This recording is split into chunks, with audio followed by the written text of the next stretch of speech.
എന്നെ കേൾക്കുന്ന പ്രിയ മാന്യ ശ്രോതാവേ, നിങ്ങളുടെ ജീവിതത്തിന്റെ ശൂന്യതകൾ, നിന്റെ ജീവിതത്തിന്റെ പരാജയങ്ങൾ, നിന്റെ ജീവിതത്തിൽ വന്നുപോയ നഷ്ടങ്ങൾ, നിന്റെ ജീവിതത്തിൽ വന്നുപോയ സകല വിപത്തുകളും ഇന്ന് പകൽ പരിശുദ്ധാത്മാവ് നിന്നോടായി വിളിച്ചു പറയുന്നു. ഈ നഷ്ടങ്ങൾ അവൻ നിന്നെ തകർത്തു കളയുവാനല്ല, ഈ നഷ്ടങ്ങൾ നിന്നെ ഇല്ലായ്മയാക്കി കളയുവാനല്ല, ഈ പരാജയം നിന്നെ മുടിച്ചു കളയുവാനല്ല. ദൈവത്തിന്റെ വചനത്തിൽ പറയുന്നു, അവൻ അറിയാതെ ഒന്നും നിന്റെ ജീവിതത്തിൽ സംഭവിക്കുന്നില്ല.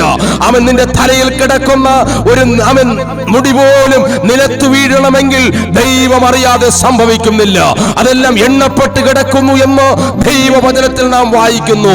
ഇന്ന് പകൽക്കാല ശൂന്യമാണെന്ന് പറഞ്ഞ് അവൻ നിരാശനായി കഴിയുന്ന പത്രോസിന്റെ പടകിൽ യേശു കയറി വന്ന് യേശു പത്രോസിനോട് പറഞ്ഞ അതേ സന്ദേശം ഉൾക്കൊണ്ടുകൊണ്ട് യേശുവിന്റെ വാക്കിന് വല വീശിയപ്പോൾ വചനം പറയുന്നു, പെരുത്ത മീൻകൂട്ടം വലയ്ക്കകത്തകപ്പെട്ടു.